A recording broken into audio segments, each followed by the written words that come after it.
Hello everyone, welcome back to my channel. Today we are going to start second chapter of class 8th, which is our microorganism and friends and foe. Basically हमारे जो micro organisms होते हैं, micro organisms वो होते हैं जो हम अपने आइज़ से, हमारे आइज़ के थ्रू हम नहीं देख पाते हैं, और कुछ हमारे फ्रेंड्स ऑफ है। ज़रूरी नहीं जो हमारे जो माइक्रो ऑर्गेनिज्म हमेशा हमारे दुश्मन हों, वो हमारे फ्रेंड्स भी होते हैं जो हमारे अच्छे के लिए होते हैं, जो हमें नुकसान नहीं पहुंचाते हैं। कुछ हमारे दुश्मन भी होते हैं। सो जल्दी स्टार्ट करते हैं। बेसिकली इस चैप्टर में पूरा माइक्रो ऑर्गेनिजम्स के बारे में पढ़ा है। 7th क्लास में आपने कुछ तो आइडिया लगा ही लिया होगा माइक्रो ऑर्गेनिजम्स के बारे में। इस चैप्टर में हम पूरा पढ़ेंगे। You have seen several kind of plants and animals. There are other living organisms around us which we normally cannot see. These are called microorganisms. आपने बहुत बार आपके आसपास देखा होगा कुछ प्लांट्स, एनिमल्स जो कि आप अपने आँखों से नहीं देख सकते हैं। कुछ लिविंग ऑर्गन जो अपने आँखों से आप देख ही नहीं सकते। जो ह्यूमन आई होता है हमारा, जो अपनी आँखों से हम बिल्कुल भी नहीं देख सकते। जो जो ऑर्गेनिजम्स हम अपनी आँखों से नहीं देख सकते उन्हें बोलते हैं माइक्रो ऑर्गेनिजम्स। सो एग्जांपल में अगर देखा जाए, आपने बहुत बार देखा होगा, अगर अगर बरसात का सीज़न होता होगा तो आपने क्या देखा होगा, आपका जो ब्रेड होता होगा ना बरसात के सीज़न में, अगर आपने 2 दिन के लिए ब्रेड छोड़ दिया, सो आप क्या देखोगे 2 दिन के बाद रेनी सीज़न में, सो आप देखोगे कि वो आपके ब्रेड के ऊपर ग्रेइश कलर का कुछ पैचेस आ जाएंगे। सो क्या होता है, वो उसके ऊपर माइक्रो ऑर्गेनिजम्स आके अटैक कर दिया। अब वो आप खाओगे तो आपका हेल्थ ख़राब हो जाएगा। इसका मतलब कुछ होते हैं हमारे जो हमारे फ्रेंड्स होते हैं, और कुछ होते हैं हमारे जो हमारे फो होते हैं, जो कि चैप्टर का नाम भी हमारा माइक्रो ऑर्गेनिज्म फ्रेंड्स एंड फो। सो आप तो हमें आइडिया मिल ही गया होगा कि वो कैसे दिखते हैं। सो इसमें यही बताया कि रेनी सीजन में आपका जो ब्रेड होता है स्पॉट ख़राब हो जाता है, क्योंकि उसका जो सरफेस होता है ग्रेइश वाइट पैचेस से वो हो जाता है। सो हम ये पैचेस मैग्नीफाई ग्लासेस के थ्रू देख सकते हैं कि वो बहुत टाइनी होंगे, ब्लैक राउंडेड हुए स्ट्रक्चर होते हैं। सो अब क्या हम पढ़ते हैं माइक्रो ऑर्गेनिजम्स, वो होते हैं जो हम अपने आँखों से नहीं देख पाते। अब again I am saying that activities are very important. It can come in your exam, so these are very important. So these are very important. Activity 2.1: collect some moist soil from the field in a beaker and water to it. After the soil particles have settled down, observe a drop of water from the beaker under a micro. सो आपको क्या करना है, normally आपको किसी भी जगह से जाना है, आपको कुछ मिट्टी कलेक्ट करनी है अपने हाथों में, और आपका जो बीकर होगा बेसिकली लैब में ज़्यादा मिलता है। बीकर में आपको वो सॉइल रख देना है, वो सॉइल आपको अपने बीकर में रख देना है। देन उसके बाद हमारा आपको सॉइल लेना है, बीकर में आपको वो सॉइल डाल देना है, फिर आपको पानी से आधा वो बीकर को भर देना है। सब कुछ देखिए, आप क्या देखोगे, जो आपका सॉइल होगा ना वो आपके जो सरफेस होगा ना एकदम नीचे बॉटम में, आपके बीकर के बॉटम में आके सेटल हो जाएगा, नीचे आके बैठ जाएगा। सो उसके बाद अगर आप उसको देखोगे ना, उस पानी को देखोगे आप मैग्नीफायर के ग्लास के थ्रू, सो आपको क्या देखने को मिलेगा, अगेन माइक्रो ऑर्गेनिज्म दिखेगा। So activity 2.2: take a few drops of water from a pond, spread on a glass side and observe through a microscope. So pond होता है हमारा, आपने देखा होगा, जिसे हम तालाब भी बोलते हैं। हाँ, तो उस पे से हमें क्या करना, कुछ फ्यू ड्रॉप ऑफ हमें ड्रॉप ले लेना है वाटर के, उसमें से पॉन्ड में से, और उसका जो हमारा ग्लास के जो माइक्रोस्कोप के नीचे हम ग्लास लगाते हैं उसके ऊपर वो ड्रॉप को डाल देना है, और उससे माइक्रोस्कोप के थ्रू देखना। सो आपको क्या दिखेंगे, बहुत सारे टाइनी माइक्रो ऑर्गेनिज्म दिखेंगे, अलग अलग अलग शेप के। Next move, sorry, the observation shows that water of soil full of tiny organism. So इससे हमें क्या पता चलता है, इतने सारे एक्टिविटीज़ से हमें ये पता चलता है कि जो हमारा मिट्टी और जो पानी, सॉइल एंड वाटर्स होते हैं हमारे, उसमें बहुत सारे सेवरल टाइनी ऑर्गेनिजम्स होते हैं।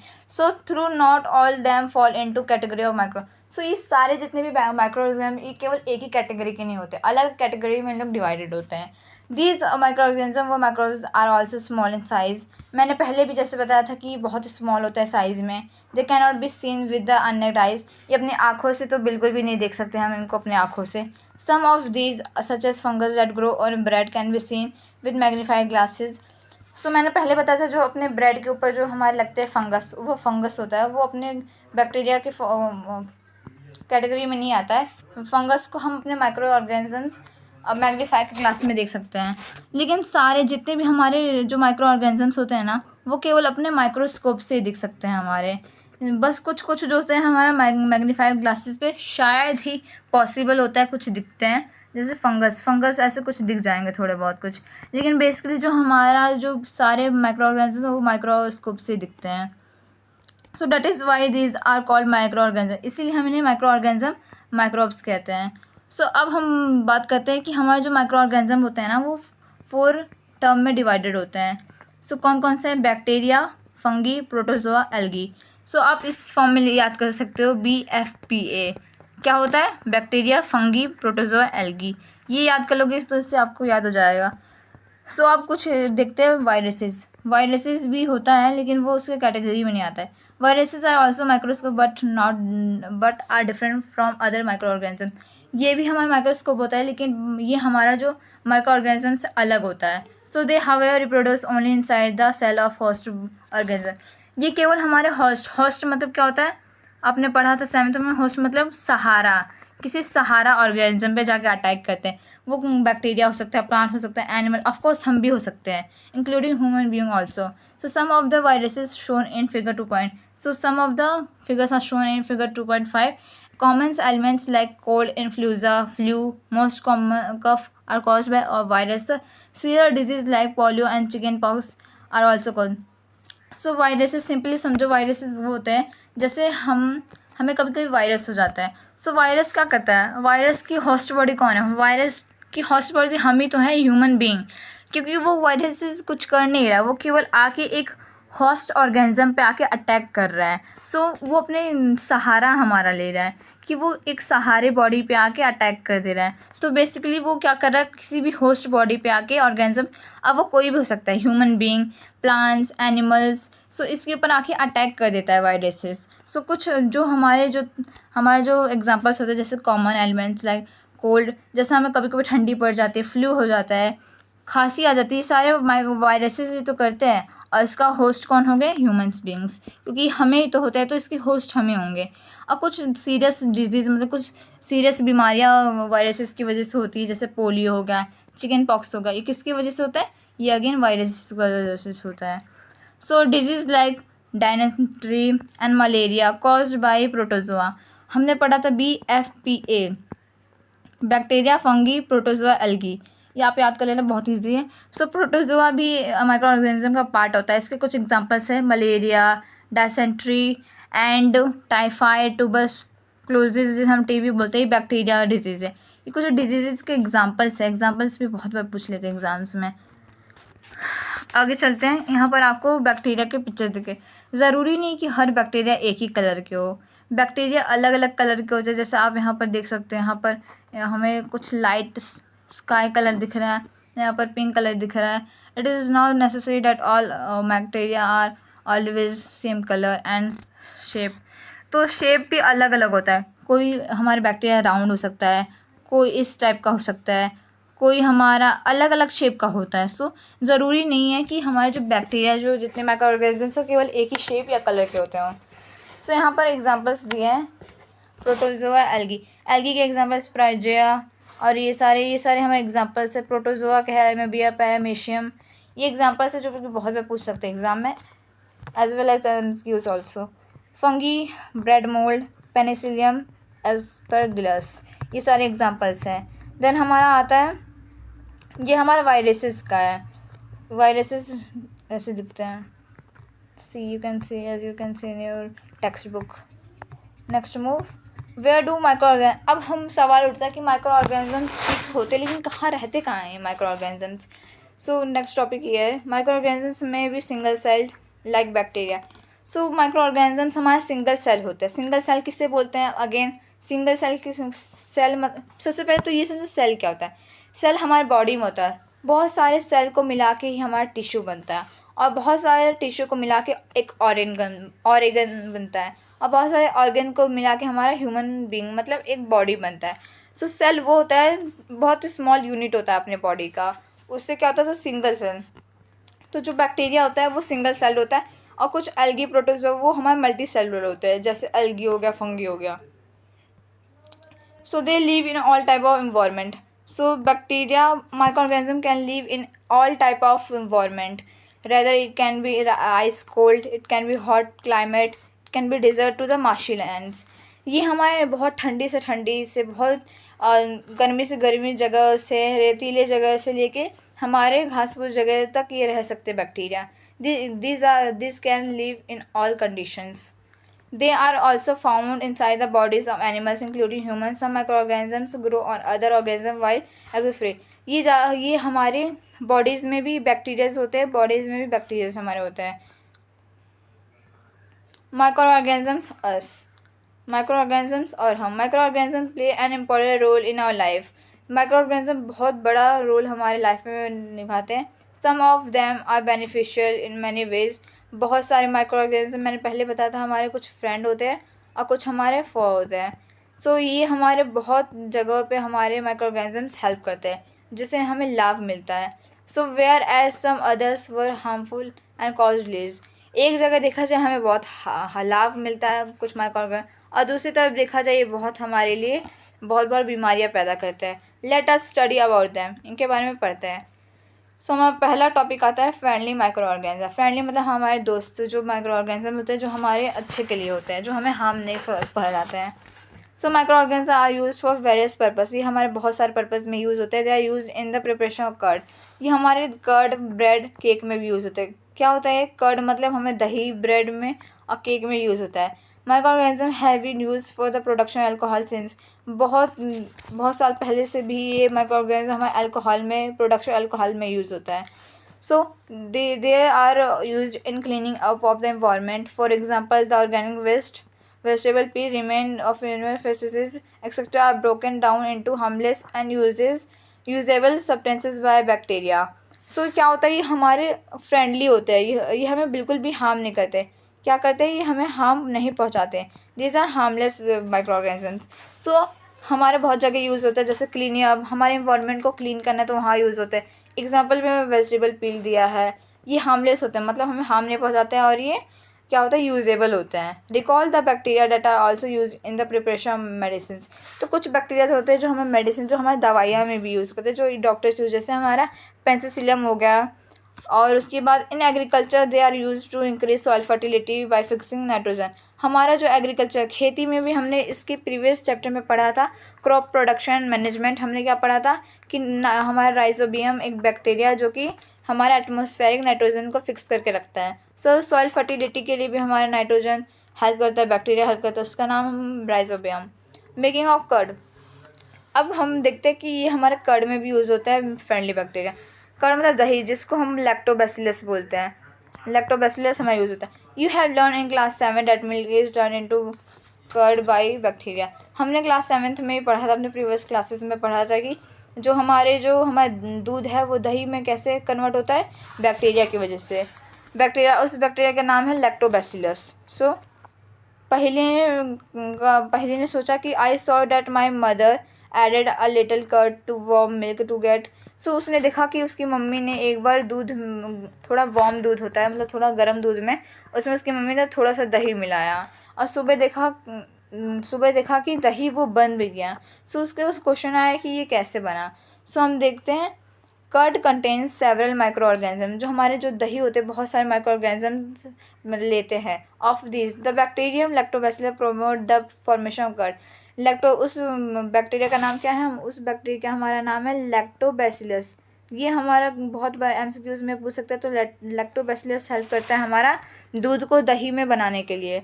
सो it multiplies in the milk and convert it into curd. So ये क्या होता है, मिल्क के अंदर ही मल्टीप्लाइज मतलब दुगना होता जाता है, एक से ज़्यादा बढ़ता जाता है, तो ऐसे करके कन्वर्ट हो जाता है कर्ड में। Bacteria are also involve in making of cheese. So ये बैक्टीरिया हमारा जो चीज़ होता है, आपने चीज़ देखा होगा, चीज़ में भी हेल्प करता है ये बनने में। और हमारा ये क्या करता है, हमारे पिकल्स, हमारे जितने भी अचार होता है उसमें हेल्प करता है बनने में, और कुछ अलग अलग में। एन इम्पॉर्टेंट इंग्रेडिएंट ऑफ रवा, सूजी, इडली एंड भटूरा। आपने छोला भटूरा देखा होगा और इडली देखा होगा। इडली का जो हमारा इडली होता है वो सूजी का बनता है, और जो छोले भटूरे में भटूरा उसमें सारे में कर्ड यूज़ होता है। और कर्ड किसका होता है? बैक्टीरिया का होता है। बैक्टीरिया का नाम lactobacillus. Can you guess why bacteria and yeast are also helpful for fermentation of rice, idlis and dosa. जो हमारा डोसा का बैटर होता है और इडली होता है, उसमें भी हमारा वो बैक्टीरिया यूज़ होता है, मतलब कर्ड यूज़ होता है।